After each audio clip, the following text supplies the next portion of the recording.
देश में जो आए हुए 5 लाख श्रमिक हैं, उनको स्थानीय स्तर पर रोजगार उपलब्ध कराने के उद्देश्य से उन्होंने समिति का गठन किया है।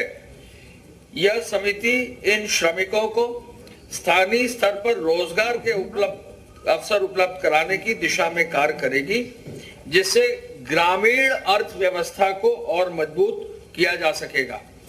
आज माननीय मुख्यमंत्री जी ने इस पर गंभीरता से चर्चा की और उन्होंने यह भी निर्देश दिया कि कृषि उत्पादन आयुक्त की अध्यक्षता में यह कमेटी गठित होगी नई। इस कमेटी में प्रमुख सचिव ग्राम विकास, प्रमुख सचिव पंचायती राज, प्रमुख सचिव एमएसएमई एवं प्रमुख सचिव कौशल विकास भी शामिल होंगे। यानी एपीसी साहब की अध्यक्षता में कमेटी माननीय मुख्यमंत्री जी ने ग्रामीण अर्थव्यवस्था और रोजगार उपलब्ध कराने के लिए कामगारों को, मजदूरों के लिए बनाई है। इस कमेटी में एपीसी साहब और 4 प्रमुख सचिव वरिष्ठ लगाए गए हैं। यह समिति ODOP, one district one product के तहत रोजगार सृजन के साथ साथ बैंक के माध्यम से जो लोन मेले आयोजित होते हैं वो भी सुनिश्चित करेगी। इसके अलावा रोजगार मेलों का जो आयोजन होगा तो उसमें लोग अधिक से अधिक रोजगार प्राप्त करने का अवसर भी प्राप्त करेंगे। ये किस रूप में कब होगा, ये अब जो है जैसे व्यवस्था बनेगी, लॉकडाउन जब भी खुलेगा तब इसकी फिर पूरी कार्य योजना बनाने के लिए मुख्यमंत्री जी ने आदेश दिया है। यह समिति रोजगार के ज्यादा अवसर कैसे सृजित हो इस पर सुझाव भी देगी। समिति एमएसएमई के तहत विभिन्न उद्योगों में रोजगार के अवसर सृजित करने की संभावनाएं भी तलाश करेगी। मुख्यमंत्री जी ने कहा कि रोजगार से अधिक अवसर सृजित हो, इसके लिए भारत सरकार ने रिवॉल्विंग फंड में भी जो बढ़ोतरी की है उससे महिला स्वयं सेवी संगठन जो समूह हैं उनकी विभिन्न गतिविधियों के लिए जैसे सिलाई, अचार मसाला और जो ग्रामीण स्तर पर जो है अन्य रोजगार होता है उसके लिए रोजगार उपलब्ध कराने के लिए कार्य किया जाए। यानी भारत सरकार के जो रिवॉल्विंग फंड की जो बढ़ोतरी हुई है उसका प्रदेश के सभी महिला स्वयंसेवी समूहों को, उनको एसएचजीज को सहयोग लिया जाए। महिलाओं द्वारा निर्मित सामग्री के मार्केटिंग को भी उन्होंने आदेशित किया है कि ओडीओपी के जो आउटलेट्स हैं और ओडीओपी की जो योजना है उसके अंदर उनको सहयोग दिया जाए। उन्होंने कहा कि प्रत्येक जनपद में पुष्टाहार अब पहुंच चुका है, अतः बच्चों, किशोरियों, कन्याओं, गर्भवती माताओं के लिए डोर स्टेप डिलीवरी सुनिश्चित अवश्य कर ली जाए। ये चीज भी बहुत आवश्यक है कि हर बच्चे, हर माताएं, हर गर्भवती माता के लिए जो है डोर स्टेप जो है खाद्यान्न उपलब्ध, ड्राई राशन उपलब्ध कराया जाए। बैठक के दौरान माननीय मुख्यमंत्री जी द्वारा 20 अप्रैल 2020 से प्रदेश में जो उद्योगों को सशर्त अनुमति दी जानी है इसके बारे में उन्होंने आज 5 बजे शाम को वीडियो कॉन्फ्रेंस भी रखी है। जिलाधिकारी और कमिश्नर, पुलिस कमिश्नर और वरिष्ठ पुलिस अधीक्षक और पुलिस अधीक्षक और अन्य सभी वरिष्ठ अधिकारियों की इनपुट्स लेकर उनको आवश्यक निर्देश भी आज शाम 5 बजे की वीसी में दिए जाएंगे, जिसका भी आपको प्रेस नोट उस समय पर तत्समय पर सूचना विभाग द्वारा दिया जाएगा। स्थानीय प्रशासन किस उद्योग को चलाए, हॉटस्पॉट्स को कैसे परीक्षण करे, हॉटस्पॉट्स का बफर जोन कैसे होगा, इसकी वो ठोस कार्य योजना अपने आप सुनिश्चित करेगा। और ये निर्देश उनके हैं कि ये जिला स्तर पर जो भी वरिष्ठ अधिकारी हैं पुलिस के और प्रशासन के, वो सुनिश्चित करेंगे। मुख्यमंत्री जी ने कहा कि कोरोना वायरस के अंतर्गत, जो कोविड-19 के अंतर्गत जो लॉकडाउन हुआ है 25 मार्च से, उनके कारण ठेला, खोंचा, रेहड़ी लगाने वाले, रिक्शा, ई रिक्शा चालक, पल्लेदार, रेलवे कुली और दिहाड़ी मजदूरों के जो रोजगार का संकट खड़ा है, इसके प्रति राज्य सरकार काफी संवेदनशील है, अत्यंत संवेदनशील है और उनके लिए भी हर संभव सहायता प्रदान करी जाए। बैठक में मुख्यमंत्री जी ने प्रमुख सचिव स्वास्थ्य को यह भी निर्देशित किया है कि जिन क्षेत्रों में या जिन जनपदों में 10 से अधिक पॉजिटिव केस आए हैं उन पर अभी न खोलने पर भी विचार करने का उनको निर्देश दिया है। उन्होंने इस बात को बल दिया है कि जिन जनपदों में 10 या 10 से अधिक कोरोना पॉजिटिव के केस हैं, उनको न खोलने पर भी अभी निर्णय होगा आज शाम तक, और उस पर भी बताया जाएगा। उन्होंने कोरोना संदिग्धों की टेस्टिंग अनिवार्य रूप से करने का भी निर्देश दिया है और इस बात पर बल देने का आदेश दिया है कि सोशल डिस्टेंसिंग का कड़ाई से पालन हो और 20 के बाद ये ना हो कि सोशल डिस्टेंसिंग में कहीं कोई कमी हो। कोरोना के संक्रमण को फैलने से रोकने के लिए प्रत्येक जनपद में कोरोना के इलाज में लगे जो डॉक्टर हैं, नर्स हैं, पैरामेडिक हैं, अन्य स्टाफ हैं, उनको पीपीई और N95 मास्क और अन्य मेडिकल उपकरण हर हाल में उपलब्ध कराए जाएं। कोरोना संदिग्धों के लिए शेल्टर होम की स्थिति का देखने का भी निर्देश उन्होंने दिया है। बाहर से आने वालों को हर हाल में क्वारंटीन किया जाए। इस संबंध में आवश्यक प्रोटोकॉल का पालन किया जाए। अन्य सभी लोग मुंह ढकने के लिए मास्क हो, गमछा हो, दुपट्टा हो, उसका प्रयोग कर सकते हैं। मुख्यमंत्री जी ने अस्पतालों में इमरजेंसी सेवाओं के संबंध में कहा कि यह सेवाएं उन्हीं अस्पतालों में चालू की जाएं जहां पीपीई किट्स और N95 मास्क और पर्याप्त मात्रा में हो। इमरजेंसी में मौजूद डॉक्टर, नर्स और पैरामेडिकल स्टाफ को इस संबंध में आवश्यक प्रशिक्षण भी दिया जाए। मुख्यमंत्री जी ने ACS रेवेन्यू को ये भी निर्देश दिए हैं कि सभी शेल्टर होम को नियमित रूप से सैनिटाइज किया जाए और कम्युनिटी किचन का पूरा संचालन सावधानी पूर्वक किया जाए और क्वारंटीन पूरा कर चुके लोगों को वापस करके उनको निर्धारित प्रोटोकॉल के अंतर्गत भेज दिया जाए। प्रशासन की देखरेख में भोजन वितरण जरूर किया जाए और उन्होंने यह भी निर्देश दिया है पशुओं के लिए कि आज उन्होंने बहुत स्पष्ट आदेश किया है कि चूंकि अभी कटाई का मौसम है और कटाई चल रही है, ऐसे में पर्याप्त भूसा उपलब्ध है, तो जो भी जनपद स्तर पर सरकारी संस्थाएं हैं या अन्य संस्थाएं हैं, निजी संस्थाएं हैं, वो प्रत्येक रूप से जहां गौशालाएं संचालित हो रही हैं, वो भूसे का और चारे की व्यवस्था करके एक जो बैंक होता है उसको बनाने की व्यवस्था सुनिश्चित करें।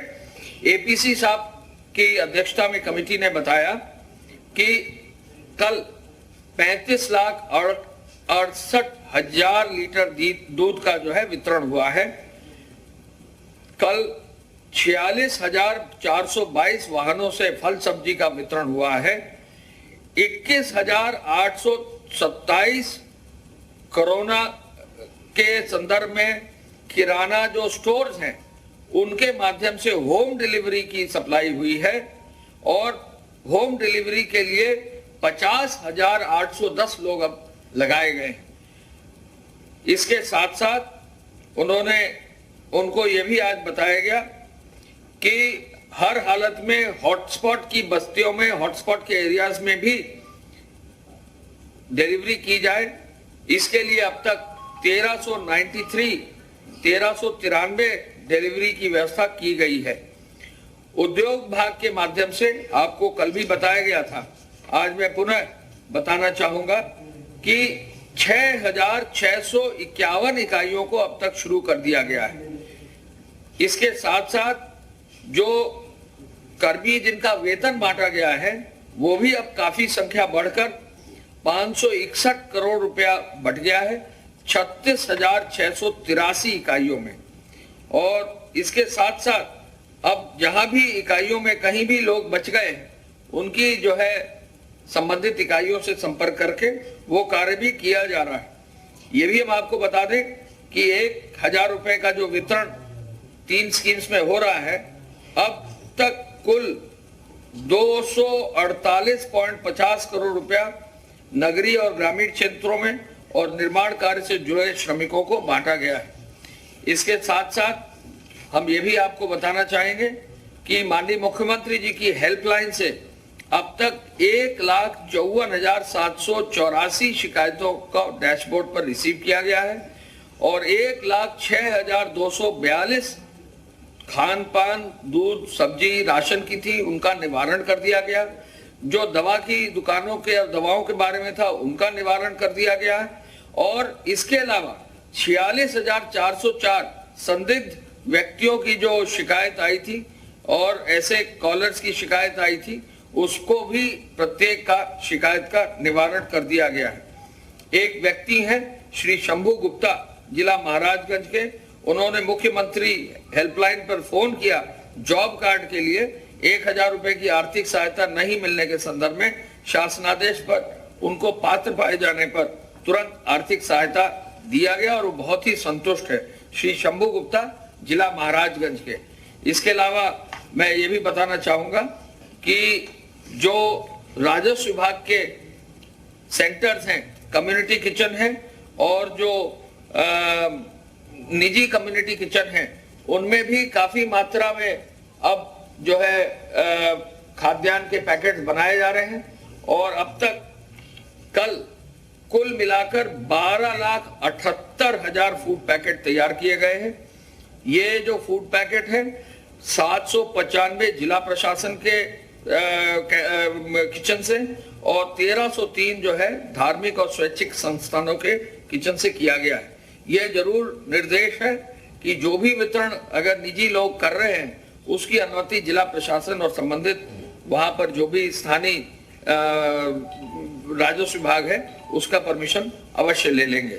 मैं इस अवसर पर यह भी बताना चाहूंगा कि काफी हद तक जो कार्रवाई है गृह विभाग के माध्यम से उसमें भी काफी तेजी से सुधार हुआ है और गृह विभाग की जो कार्रवाई है उसके अंतर्गत अब तक कुल मिलाकर काफी हद तक जो ईसी एक्ट में और कालाबाजारी में कार्रवाई हुई है उसमें प्रोग्रेस आई है।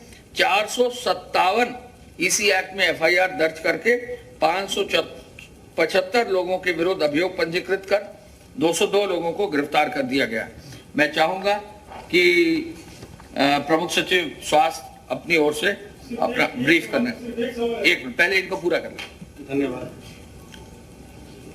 प्रदेश में इस समय 959 एक्टिव केसेस हैं इन्फेक्शन के कोरोना वायरस से। कुल संख्या 49 जनपदों से 1084 और 108 डिस्चार्ज हो चुके हैं। 1084 108 डिस्चार्ज हो चुके हैं। 17 लोगों की इससे दुर्भाग्यपूर्ण मृत्यु हुई है। 959 एक्टिव केसेस हैं इस समय स्टेट में। जो हमारे आइसोलेशन वार्ड्स में लोग हैं उनकी संख्या है 1050।